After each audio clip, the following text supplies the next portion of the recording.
Hello everyone. Railway NTPC के लिए जो प्रैक्टिस सेट देख रहे हैं, ये आज इसका 21वां सेट है और सारे क्वेश्चन एनटीपीसी 2021 में पूछे गए हैं और इनसे संबंधित महत्वपूर्ण पॉइंटों को भी इस वीडियो में हम कवर करेंगे। तो चलिए शुरू करते हैं आज के इस वीडियो को। यह पहला सवाल है, निम्नलिखित में से किस संगठन का मुख्यालय सुमेलित नहीं है? तो जो ओपेक का मुख्यालय ये सुमेलित नहीं है। ओपेक का मुख्यालय ये वियना ऑस्ट्रिया में है, जबकि यूनिसेफ का मुख्यालय न्यूयॉर्क में है। वाशिंगटन डीसी, विश्व बैंक का मुख्यालय वाशिंगटन डीसी में। नाटो का मुख्यालय ब्रुसेल्स में है। तो ओपेक का मुख्यालय ज्यूरिख में नहीं है। ये आंसर दूसरा सही है। बात करें ओपेक के बारे में, तो ओपेक का फुल फॉर्म है organisation of the petroleum exporting countries, यानी पेट्रोलियम निर्यातक देशों का संगठन। यह एक कार्टेल यानी उत्पादक संघ है जो प्रमुख तेल उत्पादक देशों का एक समूह है और वैश्विक तेल उत्पादन और कीमतों पर नियंत्रण रखने का प्रयास करता है। इसकी जो स्थापना की गई थी 14 सितंबर 1960 को हुई थी बगदाद में। वर्तमान में सदस्य 12 हैं। जो कांगो गणराज्य है इसका 12वां सदस्य देश है, जो कि मध्य अफ्रीका महाद्वीप का ये देश है कांगो गणराज्य। वियना ऑस्ट्रिया में इसका मुख्यालय है। महासचिव तो हैतम अल खैस हैं जो कुवैत देश से हैं। इसरो के प्रथम अध्यक्ष कौन थे? तो विक्रम साराभाई इसरो के प्रथम अध्यक्ष थे। आंसर है पहला विक्रम साराभाई। बात करें भारतीय अंतरिक्ष अनुसंधान संगठन यानी इसरो के बारे में, तो इसका इंग्लिश में फुल फॉर्म पूछा जाता है कि Indian space research organisation, ISRO का पूरा नाम है। स्थापना 15 अगस्त 1969 को हुई थी। इनको स्पार जो कि 1962 से लेकर 1969 तक इसका नाम रहा था, बाद में इसरो किया गया है। मुख्यालय बेंगलुरु कर्नाटक राज्य में है। अध्यक्ष बी नारायण बने हैं जो कि 11वें नंबर के हैं, अभी करंट में बने हैं। प्रथम अध्यक्ष विक्रम साराभाई थे। और कुछ और महत्वपूर्ण बिंदु हैं इसरो से संबंधित हैं। तो इसरो के अध्यक्ष के रूप में सबसे लंबा कार्यकाल सतीश धवन जी का रहा है। 12 वर्ष उनका कार्यकाल रहा था। संस्थापक विक्रम साराभाई हैं। भारतीय अंतरिक्ष कार्यक्रम के जनक भी उन्हें कहा जाता है। इसरो ने भारत का पहला उपग्रह लॉन्च किया था आर्यभट्ट, जिसे 1975 में सोवियत संघ अंतरिक्ष एजेंसी इंटर कोस्मोस के द्वारा लॉन्च किया गया था। निम्नलिखित में से कौन न्यूरॉन का हिस्सा नहीं है? तो सेल बॉडी, एक्सॉन और डेंड्राइट ये न्यूरॉन का हिस्सा है। देखिए रेलवे अपना पैटर्न ज़्यादा नहीं बदलेगा। ये सवाल एएलपी में पूछा गया था 2018 में कि न्यूरॉन का कौन हिस्सा नहीं है, और ये 2021 में पूछा गया है। तो जो शंकु यानी कौन है, ये इसका हिस्सा नहीं है न्यूरॉन। अब बात करें न्यूरॉन के बारे में। न्यूरॉन या तंत्रिका कोशिका इसे कहा जाता है। एक प्रकार की ये कोशिका है जो हमारे तंत्र का हिस्सा होती है। ये कोशिकाएं विद्युत संकेतों के रूप में संदेश भेजती हैं। न्यूरॉन्स का काम है मस्तिष्क और रीढ़ की हड्डी के बीच में संदेशों का आदान प्रदान करना। जैसे किसी चीज़ को छूने पर हमें उसकी जानकारी भेजना या किसी मांसपेशी को हिलाने का आदेश देना, तो ये न्यूरॉन का काम होता है। सिनेप्स, तो ये सिनेप्स से संबंधित है न्यूरॉन से। सिनेप्स वह स्थान या जगह होती है जहाँ एक न्यूरॉन दूसरे न्यूरॉन से या किसी अन्य कोशिका से जानकारी भेजता है, तो वह स्थान सिनेप्स कहलाता है, सिनेप्स। बात करें इसकी जो स्ट्रक्चर है इसके बारे में, देखिए ये न्यूरॉन का पूरी स्ट्रक्चर न्यूरॉन की है। तो जो ये देखिए ये जो सेल बॉडी, ये वाली सेल बॉडी के अंदर है न्यूक्लियस यानी केंद्रक। जो आप ये पंखुड़ी सी देख रहे हैं ऊपर, ये डेंड्राइट, इन्हें डेंड्राइट्स कहा जाता है। और ये एक्सॉन है, ये पतला सा धागा सा जा रहा है, ये एक्सॉन है पूरा। पीले वाले के बीच में जो एक्सॉन है, और ये माइलिन शीथ है। ये जो पीली वाली दिख रही है माइलिन शीथ है। और जो इसके बीच में है इसे कहा जाता है श्वान सेल। श्वान सेल का ये एक काम है, जो माइलिन शीथ का निर्माण करने में इसकी महत्वपूर्ण भूमिका है श्वान सेल की। और ये रेनवीयर के नोट्स हैं बीच में। तो यहाँ जो मैंने बताया था रेनवीयर के नोट्स पूछे गए थे एएलपी 2018 में कि रेनवीयर के नोट्स कहाँ पाए जाते हैं। तो ये कहाँ पाए जाते हैं? न्यूरॉन्स में। तो ये जो बीच में आप देख रहे हैं ये रेनवीयर के नोट्स हैं। जो आप कैप यहाँ पर जो गैप है ये इन्हें रेनवीयर के नोट्स कहा जाता है। तो ये था इसका स्ट्रक्चर। निम्नलिखित में से कौन सा दक्षिण अमेरिकी देश स्तररुद्ध देश है? तो अब दक्षिण अमेरिका के दो स्थलरुद्ध देश हैं, एक पराग्वे, एक बोलीविया। ये इसकी देखिए ये दक्षिण अमेरिका का मैप है, यहाँ से इन दोनों की लोकेशन आप देख सकते हैं। तो पराग्वे और बोलीविया दोनों ही दक्षिण अमेरिका के स्थलरुद्ध देश हैं, तो यहाँ इसका आंसर होगा पराग्वे। बात करें दक्षिण अमेरिका के बारे में, तो इसमें कुल देशों की संख्या 12 है। तो दक्षिण अमेरिका क्षेत्रफल के मामले में चौथे स्थान पर है। पहले पर एशिया, दूसरे पर अफ्रीका, तीसरे पर उत्तरी अमेरिका। जनसंख्या के मामले में तो 5वें स्थान पर है दक्षिण अमेरिका। तो पहले पर एशिया, अफ्रीका और तीसरे पर यूरोप, चौथे पर उत्तरी अमेरिका है। दक्षिण अमेरिका का सबसे जो अधिक आबादी वाला देश है ब्राज़ील है। सबसे बड़ा देश यानी क्षेत्रफल के मामले में वो भी ब्राज़ील है। दक्षिण अमेरिका तो दोनों ये उपलब्धि इसी के नाम है ब्राज़ील के। दक्षिण अमेरिका के दो स्थलरुद्ध देश हैं, एक बोलीविया और पराग्वे। स्थलरुद्ध देश उन्हें कहा जाता है जिनकी सीमा समुद्र से नहीं लगती है, कोई भी सीमा, जो पूरी तरह से जमीन से घिरे होते हैं। 14वीं शताब्दी के दौरान भारत में किसने सोने व चांदी की नियमित मुद्राओं के स्थान पर सस्ती धातुओं से निर्मित सांकेतिक मुद्रा का उपयोग शुरू किया था? तो मोहम्मद बिन तुगलक के द्वारा ही प्रयोग किया गया था। आंसर है दूसरा, मोहम्मद बिन तुगलक। बात करें तुगलक वंश के बारे में, तो तुगलक वंश दिल्ली सल्तनत का तीसरा राजवंश था। यानी जो 5 राजवंशों ने शासन किया था दिल्ली सल्तनत में, उनमें से तीसरा था। पहला गुलाम वंश था, दूसरा खिलजी और तीसरा ये तुगलक। और यहाँ से ये देखिए इसकी जो समय अवधि है तुगलक वंश की, तो 1320 से लेकर 1414 के बीच इसका शासन रहा है, लगभग 94 वर्ष। और यहाँ से जो सवाल पूछा गया था, ये पूछा जाता है कि दिल्ली सल्तनत में सबसे लंबा कार्यकाल यानी जो शासन किया है किसने किया था? तो तुगलक वंश का सबसे लंबा शासनकाल रहा था 5 राजवंशों में। दिल्ली की राजधानी जो इसकी राजधानी थी दिल्ली। संस्थापक गयासुद्दीन तुगलक। बात करें मोहम्मद बिन तुगलक के बारे में, तो इसका शासनकाल 1325 से लेकर 1351 के बीच रहा था। मोहम्मद बिन तुगलक के द्वारा क्रियान्वित 4 योजनाएं दुआब क्षेत्र में कर वृद्धि, राजधानी परिवर्तित 1326 से 27 के बीच में की गई थी। महाराष्ट्र के देवगिरी में सांकेतिक मुद्रा का प्रचलन 1329 से 1330 के बीच। खुरासन व कराचिल का अभियान चलाया गया था इसके द्वारा। मोहम्मद बिन तुगलक जो इसकी रुचि थी चिकित्सा में, तुगलक वंश के दौरान दिल्ली सल्तनत अपने सबसे बड़े क्षेत्र तक पहुंच गई थी और खासकर मोहम्मद बिन तुगलक के शासन में सबसे सर्वाधिक क्षेत्र में फैल गई थी। दिल्ली सल्तनत की दूसरी प्रशासनिक राजधानी तो ये महाराष्ट्र के देवगिरी में बनाई गई थी, देवगिरी शहर, जिसका नाम अब बदल के दौलताबाद किया गया है। तो इसके द्वारा ये बनाई गई थी दूसरी राजधानी। सांकेतिक मुद्रा का प्रचलन पीतल और तांबे के सिक्के चलाए गए थे और जिनका मूल्य चांदी के टंका के बराबर था। निम्नलिखित में से कौन सा विकल्प राज्य विधानसभा विधायकों की संख्या के संयोजन के संदर्भ में गलत है?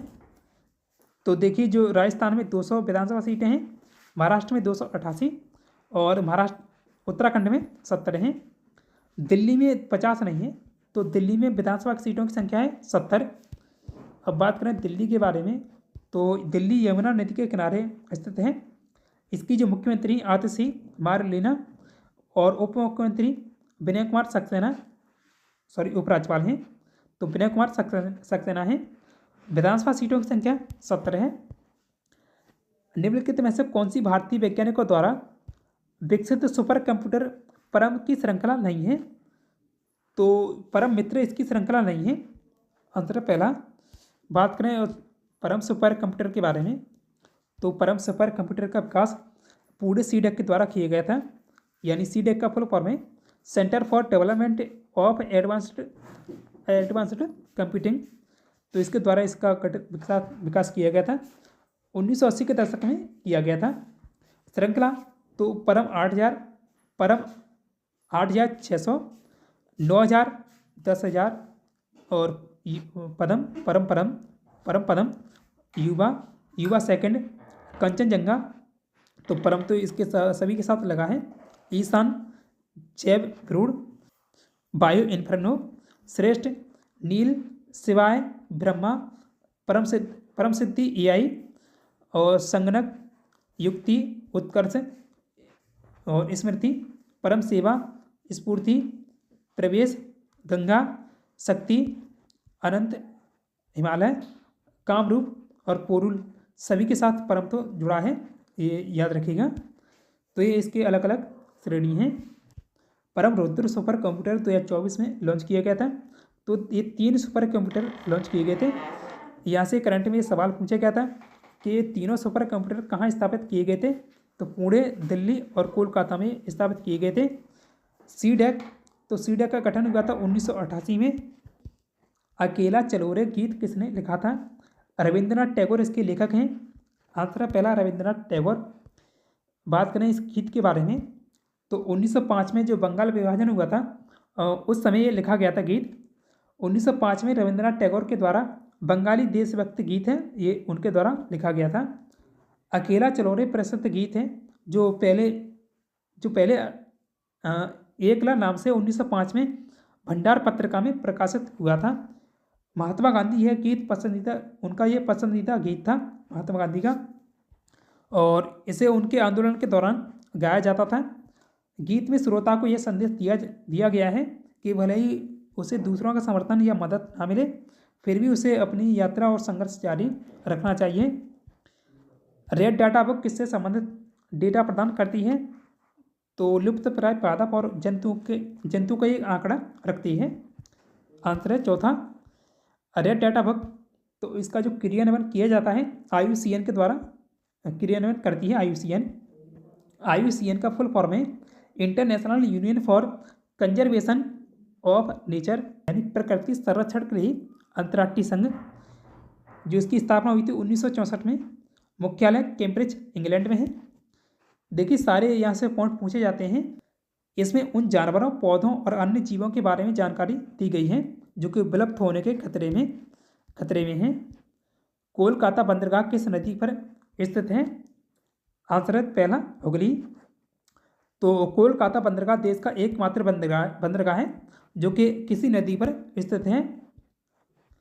बंदरगाह के बारे में बात करें तो भारत में 2 प्रकार के बंदरगाह हैं। 13 प्रमुख हैं जिनमें 12 सरकारी हैं और एक कॉरपोरेट के हाथों में हैं। गैर प्रमुख छोटे यानी जो छोटे बंदरगाह हैं उनकी संख्या है 217। गैर प्रमुख यानी छोटे 217 हैं और बड़े 13 हैं। प्रमुख बंदरगाह ये भारत सरकार के बंदरगाह, जहाज रानी और जल मंत्रालय के द्वारा चलाए जाते हैं। गैर प्रमुख बंदरगाह यानी छोटे बंदरगाह तो ये राज्य सरकारें संभालती हैं और इनमें से कुछ निजी कंपनियों के द्वारा भी चलाए जाते हैं। तो दुनिया का सबसे बड़ा जहाज कब्रिस्तान, यानी पुराने जहाज तोड़े और रिसाइकिल किए जाते हैं। तो ये पिछले जो वीडियो हमने देखा था उसमें ये सवाल पूछा गया था कि कहाँ स्थित है। तो ये अलंग गुजरात में स्थित है जो कि दुनिया का सबसे बड़ा जहाज कब्रिस्तान है। भारत का सबसे बड़ा बंदरगाह मुंबई का जवाहरलाल नेहरू बंदरगाह है जिसे नाभा सेवा भी कहा जाता है। भारत का पहला निजी बंदरगाह तो ये मुद्रा पोर्ट है जो कि गुजरात के कच्छ जिले में मुद्रा के पास स्थित है। फल आम का वैज्ञानिक नाम क्या है? तो इसका वैज्ञानिक नाम है मैग्नीफेरा इंडिका। देखिए जो फल आम है भारत का राष्ट्रीय फल है। और बात करें जो वैज्ञानिक नाम वहाँ पूछे गए थे ऑप्शन में, तो सोलेनम ट्यूबरोसम आलू का वैज्ञानिक नाम है। मूसा पैराडिस्का एक केले का वैज्ञानिक नाम है। पायरस बल्स तो इस सेब का वैज्ञानिक नाम है। रेशम या खालिस्तान है से प्राप्त किया जाता है। आंसर है पहला बॉम्बेक्स मौरी से रेशम प्राप्त किया जाता है। रेशम के बारे में बात करें तो रेशम एक प्राकृतिक रेशा है जो कि रेशम के कीड़ों के लार्वा से बनता है। यह प्रोटीन से बना होता है और इसका इस्तेमाल कपड़े बनाने में किया जाता है। रेशम के अध्ययन को सेरीकल्चर कहा जाता है। तो काफ़ी बार ये अध्ययन यहाँ से सवाल पूछा गया है कि रेशम का अध्ययन किस में होता है, तो सेरीकल्चर में। रेशम के कीड़े शहतूत के पत्ते पर पलते हैं। रेशम के कीड़ों के लार्वा कोकून बनाते हैं जिसे वैज्ञानिक भाषा में बॉम्बेक्स मौरी कहते हैं। और कुछ महत्वपूर्ण बातें हैं रेशम से संबंधित। रेशम की खोज सबसे पहले चीन में हुई थी 118 ईसा पूर्व में। रेशम का उत्पादन सबसे पहले चीन में किया गया था। सर्वाधिक उत्पादन चीन में होता है। और रेशम उत्पादन के मामले में भारत का स्थान दूसरा है, पहले पर चीन है। भारत में रेशम का उत्पादन सर्वाधिक कर्नाटक राज्य में किया जाता है। नायग्रा फॉल्स या खालिस्तान है की सीमा पर स्थित है। आंसर है पहला, कनाडा और यूएसए की सीमा पर स्थित है नायग्रा फॉल्स। नायग्रा फॉल्स 3 झरनों का एक समूह है जो कनाडा में यानी ओंटारियो, अमेरिका के शहर न्यूयॉर्क की सीमा पर स्थित है। और इन झरनों में सबसे बड़ा झरना हॉर्सशूज फॉल्स है जो कि दोनों देशों के बीच फैला है। स्वतंत्रता संग्राम के दौरान हुई घटनाओं को कालानुक्रम रूप से व्यवस्थित करें। तो देखिए, जो जलियांवाला बाग हत्याकांड हुआ था, ये हुआ था 1919 में, और भारत छोड़ो आंदोलन 1942 में, और ध्वज सत्याग्रह ये 1930 में चला था, और असहयोग आंदोलन ये 1920 में हुआ था। तो पहले स्थान पर आएगा जलियांवाला बाग हत्याकांड, दूसरे पर असहयोग आंदोलन यानी AD, और तीसरे पर ध्वज सत्याग्रह तो C आएगा। फिर भारत छोड़ो आंदोलन 1942 में चलाया गया था, तो ये आंसर दूसरा वाला सही है, AD, C और B। बात करें झंडा सत्याग्रह के बारे में, तो झंडा सत्याग्रह भारतीय स्वतंत्रता आंदोलन के दौरान एक शांतिपूर्ण विरोध था, और इसका उद्देश्य था भारतीय लोग अपने राष्ट्रवादी झंडे यानी तिरंगे को स्वतंत्र रूप से फहरा सकें। उस समय ब्रिटिश सरकार ने झंडा फहराने पर पाबंदी लगा दी थी, तो इसके विरोध में ये आंदोलन चलाया गया था। सर्वाधिक प्रभाव कहाँ रहा था, तो जबलपुर और नागपुर, इन 2 शहरों में इसका सर्वाधिक प्रभाव रहा था। शुरुआत हुई थी इसके 1923 में। भारतीय संविधान की किस अनुसूची में राज्यों और केंद्र शासित प्रदेशों और उनके आधिकारिक क्षेत्रों की सूची शामिल है? ये पहली अनुसूची में बात कही गई है। आंसर है तीसरा, पहली। देखिए, भारतीय संविधान में अभी वर्तमान में 12 अनुसूचियां हैं। जब संविधान लागू हुआ था यानी मूल संविधान में 8 अनुसूचियां थी, अभी 12 हैं।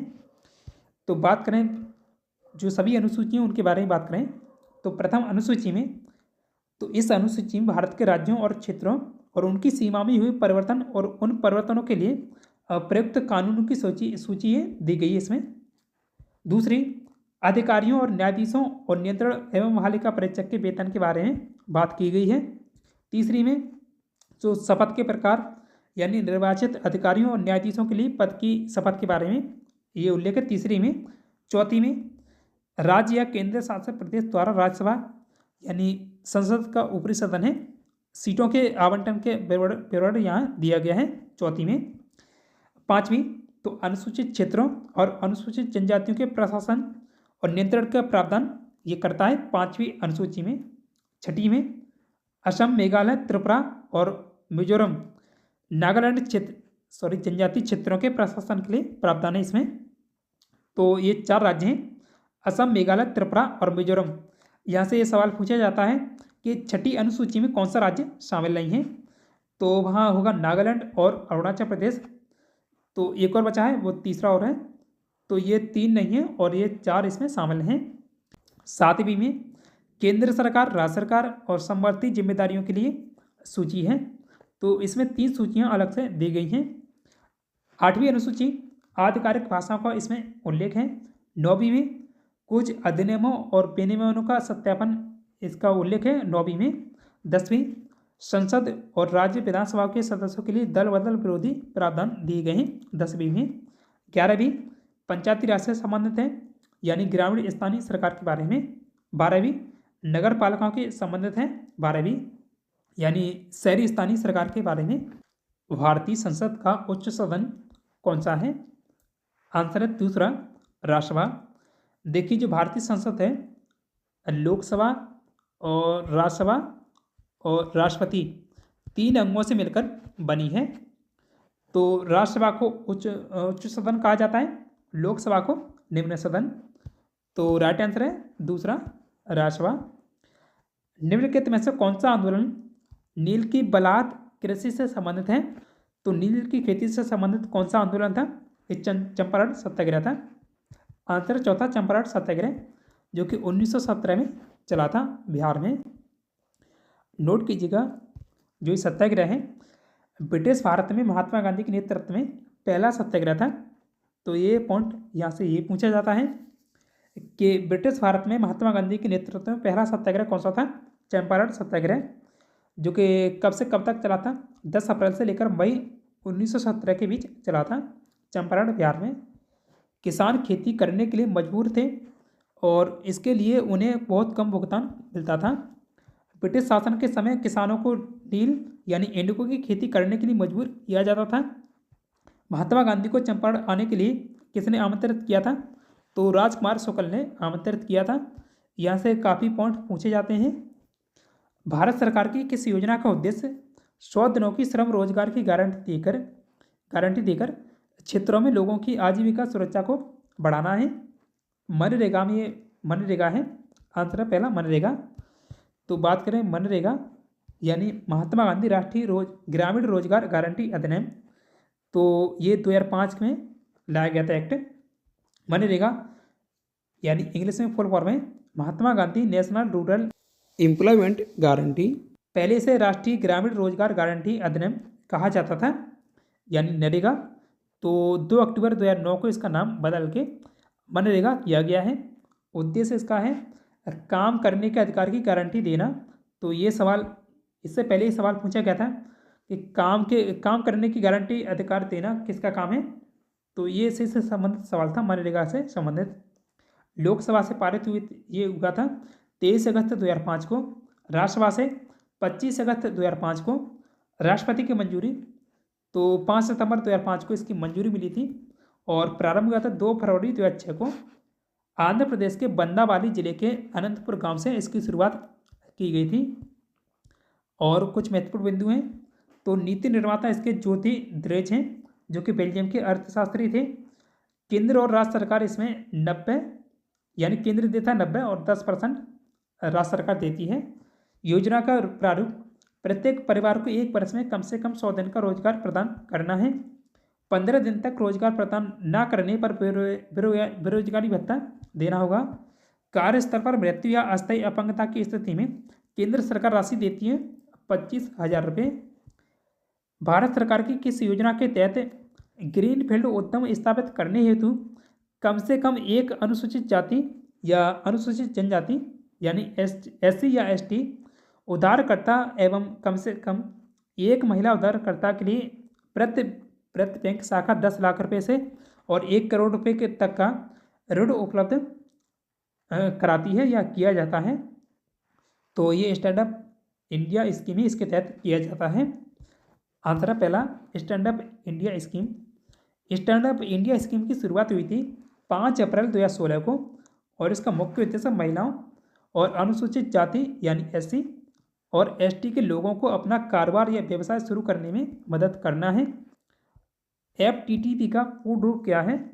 तो इसका पूर्ण रूप है फाइबर टू द प्रीमाइसेस। बात करें FTTP के बारे में यानी फाइबर टू द प्रीमाइसेस, तो ये एक ऐसी इंटरनेट सेवा है जहां फाइबर ऑप्टिकल केबल्स को सीधे आपके घर, ऑफिस या बिल्डिंग तक लाया जाता है और इससे बहुत तेज़ और स्थिर इंटरनेट मिलता है। अमेरिका में यह सेवा गूगल फाइबर और वेरिजोन अन्य कंपनियां कुछ खास क्षेत्रों में देती हैं और यह सेवा भारत में भी उपलब्ध है। भारत में जियो फाइबर, एयरटेल एक्सट्रीम फाइबर और BSNL फाइबर जैसी कंपनियां FTTP सेवाएं देती हैं। निम्नलिखित में से किसकी स्थापना भारत के योजना आयोग के विकल्प के रूप में की गई थी? तो आंसर है चौथा, नीति आयोग की स्थापना योजना आयोग के स्थान पर की गई है। नीति आयोग का योजना आयोग का नाम बदल के जो नीति आयोग किया गया था। बात करें नीति आयोग के बारे में तो इसका फुल फॉर्म पूछा जाता है national institution for transforming India. स्थापना 1 जनवरी 2015 को इसका नाम बदला गया है योजना आयोग का। तो 1 जनवरी को इसकी स्थापना हुई थी नीति आयोग की और योजना आयोग की स्थापना 15 मार्च 1950 को की गई थी। नीति आयोग का मुख्यालय नई दिल्ली में है और इसके जो अध्यक्ष होते हैं प्रधानमंत्री होते हैं, जो कि अभी नरेंद्र मोदी हैं। उपाध्यक्ष सुमन बेरी हैं और CEO BVR सुब्रमण्यम है। प्रसिद्ध पुस्तक इग्नाइटेड माइंड्स के लेखक का नाम बताएं? तो इग्नाइटेड माइंड्स के लेखक हैं APJ अब्दुल कलाम आंसर है पहला APJ अब्दुल कलाम। APJ अब्दुल कलाम से संबंधित महत्वपूर्ण बिंदु हैं। तो ये भारत के 11वें राष्ट्रपति रहे थे साल 2002 से लेकर 2007 के बीच। उन्हें भारत के मिसाइल मैन के नाम से जाना जाता है। भारत सरकार के प्रथम वैज्ञानिक सलाहकार रहे थे। APJ अब्दुल कलाम की कुछ प्रसिद्ध पुस्तक हैं। विंग्स ऑफ फायर, ये इनकी आत्मकथा है यानी autobiography. India 2020, a vision for the new millennium, ignited minds.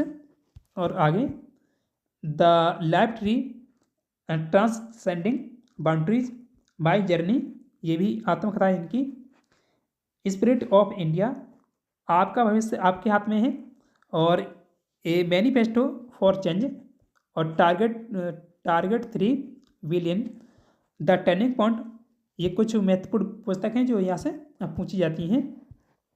Sultan Azlan Shah hockey tournament 2019 किस देश ने जीता है?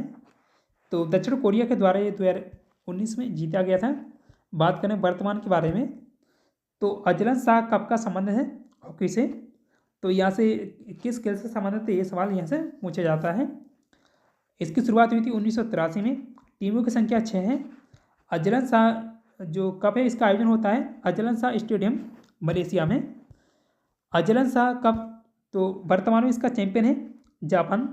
2024 में चैंपियन बना है और ये इसका फर्स्ट चैंपियन है, यानी पहली बार ये चैंपियन बना है जापान। सर्वाधिक बार खिताब जीता है ऑस्ट्रेलिया देश ने 10 बार।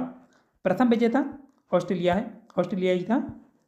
31 अगस्त 2020 को किसने विश्व व्यापार संगठन के महानिदेशक के रूप में महानिदेशक पद से त्यागपत्र दिया है? तो ये करंट में सवाल पूछा गया था। तो रोबर्टो एजे पेडो हैं, इनके द्वारा इस्तीफा दिया गया था। तो बात करें अभी के बारे में, अभी पहली बात करते हैं WTO के बारे में। तो WTO यानी वर्ल्ड ट्रेड ऑर्गेनाइजेशन, इसका मुख्यालय जेनेवा स्विट्जरलैंड देश में है। उद्देश्य इसका अंतर्राष्ट्रीय व्यापार को नियंत्रित और सुविधाजनक बनाना, यानी व्यापार पर शुल्क और अन्य बाधाओं में कमी लाना।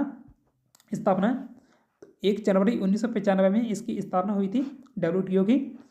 1994 के मोरक्को समझौते के तहत स्थापना की गई थी।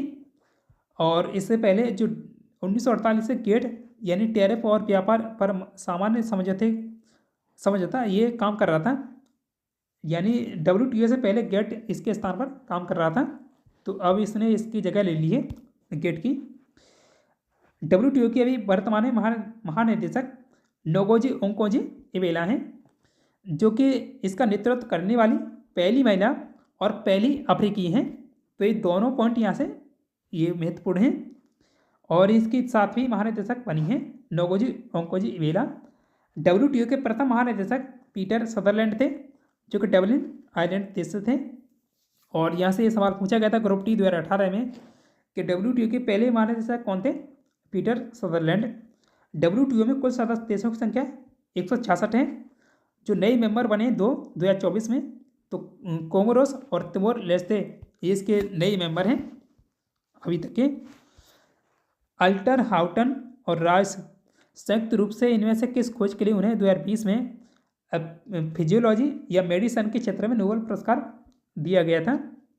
तो हेपेटाइटिस C विषाणु की पहचान के लिए इन्हें पुरस्कार मिला था।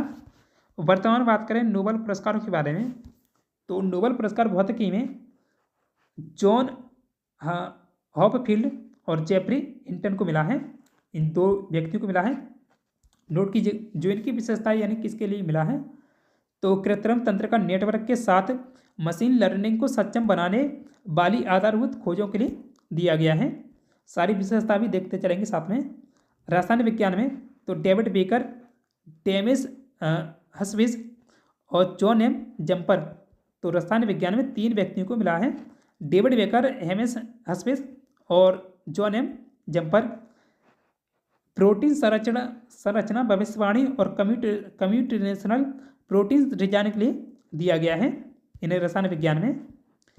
फिजियोलॉजी जो वहाँ पूछा गया था, फिजियोलॉजी या मेडिसिन में तो विक्टर एम्ब्रोस और कैरी रूबकन, इन 2 लोगों को मिला है मेडिसिन में और खोज की है। यानी विशेषता क्या है, तो माइक्रो RNA खोज और पोस्ट ट्रांसक्रिप्शनल जीन विनिमयन में इसकी भूमिका के लिए दिया गया है। शांति का नोबेल पुरस्कार निहोन हिंडोक्यो, ये जापान से हैं, इन्हें मिला है। तो परमाणु हथियारों से मुक्त दुनिया को प्राप्त करने के अपने प्रयास के लिए दिया गया है। तो ये छः क्षेत्रों में दिया जाता है नोबेल पुरस्कार। पांचवा है अर्थशास्त्र। तो अर्थशास्त्र में डॉरन एस मोगिल, साइमन जॉनसन और जेम्स ए रॉबिन्सन, तीन को मिला है अर्थशास्त्र में विशेषता। तो उन्हें ये पुरस्कार संस्थानें कैसे बनती हैं और समृद्धि का उनका प्रभाव विषय पर उनके शोध के लिए दिया गया है। साहित्य का नोबेल, तो ये छठा, तो ये हान कॉन्ग को मिला है, जो कि दक्षिण कोरियाई महिला हैं। और नोट कीजिएगा, हांगकांग साहित्य में नोबेल पुरस्कार पाने वाली पहली कोरियाई लेखिका हैं और साथ ही पहली महिला एशियाई लेखिका भी बन गई हैं साहित्य में नोबेल पाने वाली। साहित्य में नोबेल पुरस्कार जीतने वाली भी 18वीं महिला हैं। उन्हें यह पुरस्कार ऐतिहासिक आघातों का सामना करने वाली, मानव जीवन की नाजुकता को उजागर करने वाली और उनकी गहन काव्यात्मक गति के लिए दिया गया है। और जो नोबेल पुरस्कार की शुरुआत यहाँ से पूछी जाती है, तो इसकी शुरुआत हुई थी 1901 में। निम्नलिखित में से कौन सा खनिज दरारों और वो परतों में से प्राप्त होता है? तो ये तांबा है, आंसर है चौथा तांबा। ये आग्नेय चट्टानों में पाया जाता है तांबा। तो चट्टानें तीन प्रकार की होती हैं, आग्नेय, रूपांतरित और तलछटी, यानी इंग्लिश में कहते हैं इन्हें मेटामॉर्फिक और सेडिमेंट्री रॉक। तो आग्नेय चट्टानें ये मैग्मा या लावा के ठंडे होने और जमने से बनती हैं। प्रमुख खनिज पाए जाते हैं आग्नेय चट्टानों में चुंबकीय लोहा, निकिल, तांबा, सीसा, जस्ता, क्रोमाइट, मैग्नीज, सोना, प्लेटिनम। तो 8 खनिज यहाँ पाए जाते हैं इन चट्टानों में, आग्नेय चट्टानों में। तांबा, सीसा, टिन, जस्ता जैसे धातु खनिज आग्नेय और रूपांतरित ये दोनों चट्टानों में पाए जाते हैं। देखिए एक चट्टान के बारे में इसमें बात की है, क्योंकि यहाँ एक चट्टान के बारे में पूछा गया है और अगली आएगी तो वहाँ और के बारे में देखेंगे। इनमें से किस शहर में संयुक्त राष्ट्र के सहायक क्षेत्रीय मुख्यालय नहीं खोले गए हैं? देखिए मुख्यालय कई जगह हैं, जो इनकी विशेष एजेंसियाँ भी हैं संयुक्त राष्ट्र की, तो उनके मुख्यालय कहीं रोम में भी हैं, लेकिन यहाँ इनका जो सहायक क्षेत्रीय मुख्यालय के बारे में बात की गई है, तो ये दूसरे शब्दों में पूछा गया है। तो जिनेवा, नैरोबी और वियना, यहाँ इनके संयुक्त राष्ट्र के सहायक क्षेत्रीय मुख्यालय हैं, लेकिन रोम में नहीं है। तो ये वाला आंसर तीसरा सही है, रोम। संयुक्त राष्ट्र के क्षेत्रीय सहायक मुख्यालय का मतलब उन कार्यालयों से है जो दुनिया के अलग अलग क्षेत्रों में संयुक्त राष्ट्र के काम को बेहतर तरीके से संचालित और समन्वित करने के लिए बनाए गए हैं। ये मुख्यालय विशिष्ट क्षेत्रों की ज़रूरतों के अनुसार काम करते हैं और स्थानीय स्तर पर यूएन की उपस्थिति को मजबूत करते हैं। संयुक्त राष्ट्र के 4 प्रमुख क्षेत्रीय सहायक मुख्यालय हैं, जो कि निम्न स्थानों पर हैं। न्यूयॉर्क अमेरिका में, तो यह मुख्यालय मुख्य रूप से वैश्विक संचालन का केंद्र है। स्विट्जरलैंड, जिनेवा स्विट्जरलैंड में। तो यूरोप के लिए क्षेत्रीय कार्यालय मानवाधिकार और मानवीय मामलों पर फोकस रखता है। वियना ऑस्ट्रिया, तो शांति, सुरक्षा, अंतर्राष्ट्रीय कानून और नशीले पदार्थों से जुड़े मामलों पर केंद्रित है। नैरोबी केन्या, अफ्रीका के लिए क्षेत्रीय कार्यालय पर्यावरण और मानव बस्तियों पर फोकस है। तो वह न्यूयॉर्क नहीं दिया गया था, बाकी ये तीनों दिए गए थे। तो न्यूयॉर्क भी जो संयुक्त राष्ट्र का सहायक मुख्यालय है। भारत के दूसरे चंद्रयान मिशन चंद्रयान 2 द्वारा कितने पेलोड ले जाए गए थे? आंसर तीसरा, 13 पेलोड ले जाए गए थे। बात करें चंद्रयान 2 के बारे में, तो चंद्रयान 2 भारत का दूसरा मिशन था, जिसे चांद की सतह का अध्ययन करने के लिए भेजा गया था। इसे इसरो के द्वारा बनाया गया था। इसमें 3 हिस्से थे, ऑर्बिटर, विक्रम लैंडर और प्रज्ञान रोवर। इस मिशन का मकसद चांद की सतह को समझना और वहाँ पानी की मौजूदगी की जांच करना था। और इसे लॉन्च किया गया था 22 जुलाई 2019 को। रॉकेट यानी किस रॉकेट से लॉन्च किया गया था? GSLV MK3 M1 के द्वारा। देखिए तब ये लॉन्च किया गया था। काफ़ी यहाँ से सवाल पूछे गए थे, लेकिन अब यहाँ ये जो सवाल पूछे जाएंगे स्टैटिक जीके में अब पूछे जाएंगे। तो ये डेट पूछी जाएगी यहाँ से और किस रॉकेट से लॉन्च किया गया था। तत्कालीन इसरो के अध्यक्ष के सिवन थे। प्रक्षेपण स्थल, तो श्रीहरिकोटा के सतीश धवन अंतरिक्ष केंद्र से आंध्र प्रदेश से इसे लॉन्च किया गया था। 6 सितंबर 2019 को लैंडिंग चरण के दौरान लैंडर 2.1 किलोमीटर की ऊंचाई से शुरू होने वाले अपने इच्छित प्रक्षेपित पथ से भटक गया था। तो करंट में ये तभी सवाल पूछा गया था कि कितनी दूरी पर रह गया था। तो ये पॉइंट यहाँ से याद रखिएगा, 2.1 किलोमीटर की दूरी पर रह गया था।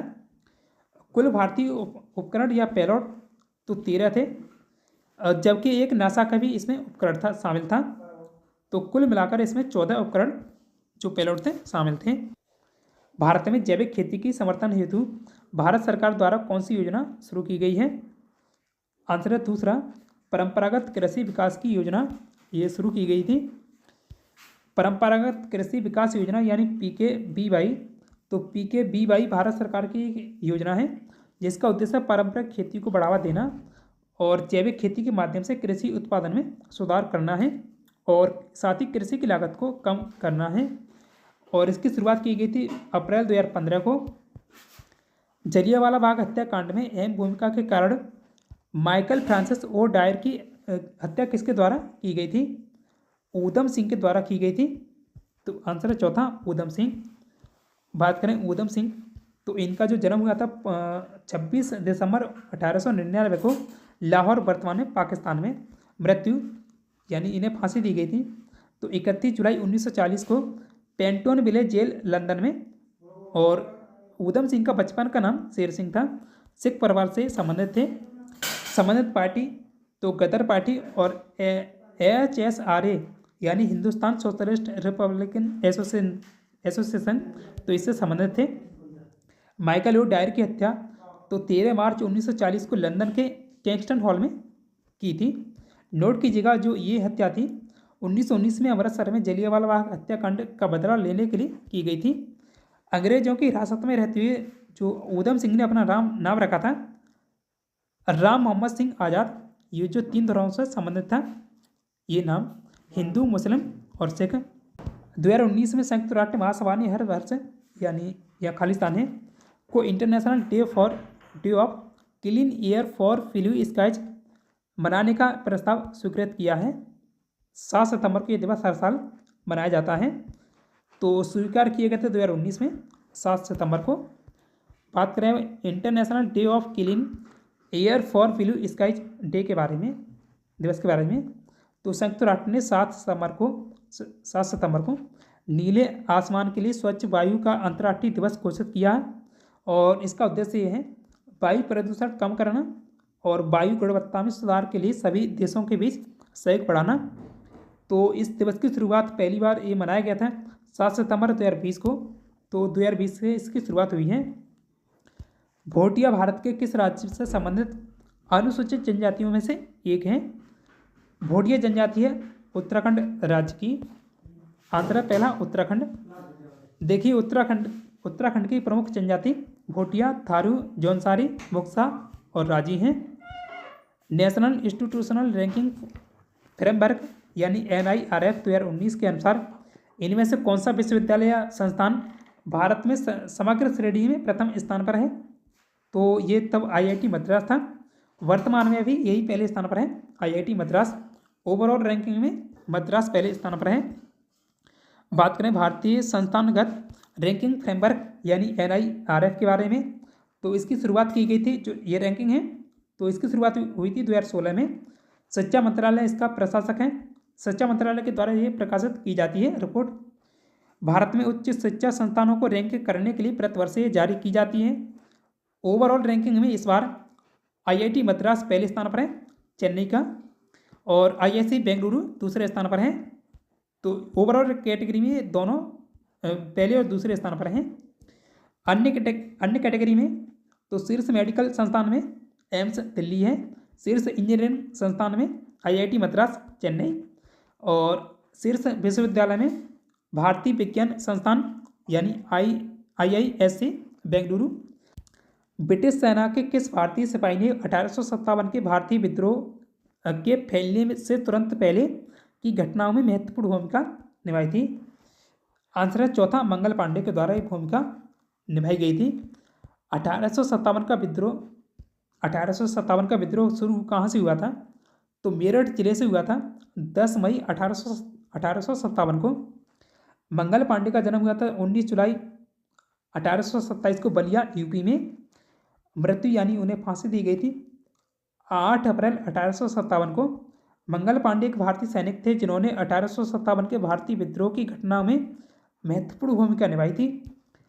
मार्च 1857 में वह 34वीं बंगाल नेटिव इन्फेंट्री की 5वीं कंपनी में एक निजी सैनिक या सिपाही थे। विविध विषयों पर वैज्ञानिक जानकारी संग्रह बृहत संहिता किसके द्वारा लिखी गई है? बारामीर इसके लेखक हैं। आंसर है पहला बारामीर। बृहत संहिता पुस्तक तो ये 6वीं शताब्दी ईस्वी में लिखी गई है। भाषा संस्कृत है। लेखक तो बारामीर ने वर्तमान में उज्जैन में इसे संकलित किया था। ये जो किताबें 3 हिस्सों में बटी हुई है, तंत्र होरा और संहिता। भारत की महान साहित्यिक कृति मेघदूत और अवज्ञान शाकुंतलम की रचना किसने की थी? इसके लेखक हैं कालिदास। आंसर है दूसरा कालिदास। और कालिदास पेशे से कवि और नाटककार थे और उन्होंने जो काम किया था संस्कृत और प्राकृत भाषा दोनों में किया है। और उनकी जो अवधि है लगभग 4वीं से 5वीं शताब्दी के बीच समय अवधि है। रचना तो प्रमुख रचनाएं कुमार संभवम, अवज्ञान शाकुंतलम, रघुवंशम, मेघदूत, विक्रम उपरसिम और मालविकम अग्निमित्रम। एक समभुज के शीर्ष पर बने अंत्यकोण और बाह्य कोण का अंतर 140 है। तो यह बहुभुजों की संख्या निकालनी है। देखिए जब अंत्यकोणों के प्रत्येक कोण को निकालते हैं तो n-2 बट्टे और 80 गुणा होगा बट्टे में n, यानी प्रत्येक अंत्यकोण ऐसे निकल आएगा। माइनस को होगा, अंतर है तो माइनस होगा। बाह्य कोण जब निकालते हैं तो 360 बट्टे n, यानी भुजाओं की संख्या यहाँ निकल आएगी और बराबर में आएगा 140। तो जब इन्हें हल करेंगे, मैंने हल किया था, आप देख लेना, तो इसका जो आंसर होगा 18। करने का ये तरीका यही है। यहाँ पर ये श्रृंखला दी गई है और अगला आंसर निकालना है। देखिए जब 2 का गुणा 3 से करेंगे तो आएगा यहाँ बराबर में 6 और 1 जोड़ेंगे तो 7। ऐसे ही 7 का गुणा 3 से होगा तो यहाँ होगा 21 प्लस का 1 और ये होगा 22। ऐसे ही जब 67 का गुणा 3 से करेंगे तो यहाँ जब हल करेंगे तो 201 आएगा प्लस का 1, तो 201 और प्लस का 1 202 आंसर होगा 202 तीसरा वाला। 15,971 को एक निश्चित संख्या से विभाजित करने पर जो भागफल 55 है, शेषफल 21 है, तो भाजक निकालना है। देखिए यह जो सूत्र लगता है वो होता है संख्या बराबर में भागफल और इंटू में भाजक और प्लस में शेषफल आएगा। तो संख्या यहाँ पर 971 है, सॉरी 15,971 है, तो 15,971 बराबर भागफल है 55 और यह भाजक निकालना है, भाजक प्लस शेषफल है 21। अगर शेषफल को इससे घटाएंगे तो यह 15,921 जाएगा तो 50 बचेगा और 55 इंटू भाजक, यह 11 से 5 बार गया 55 और 11 से जब इसमें भाग देंगे तो 11 एक बार 49, तो ये 4 बार 14 और यह 55, तो ये आ जाएगा 1450। अब यह 5 बचाना, 5 का भाग देंगे 1450 में तो 5 दूने 10 और 5 45, 190, 290 आएगा, तो सही उत्तर है 290। नीचे दिए गए 4 शब्दों में से 3 शब्द किसी तरह से समान है जबकि एक असंगत है। तो देखिए हल, ट्रैक्टर और सीड ड्रिल ये खेती से संबंधित उपकरण हैं, जबकि जो करगा है कपड़ा बनाने से संबंधित है, करगा। तो आंसर इसका पहला होगा करगा। तो दोस्तों आज के इस वीडियो में इतना ही। पिछले वीडियो में आपसे पूछा गया था भारतीय अंतरिक्ष अनुसंधान संगठन यानी इसरो के नए अध्यक्ष कौन बने हैं? आंसर है दूसरा बी नारायण बने हैं। टेस्ट क्वेश्चन है आज के लिए, निम्नलिखित में से कौन तंत्र की मूलभूत इकाई है?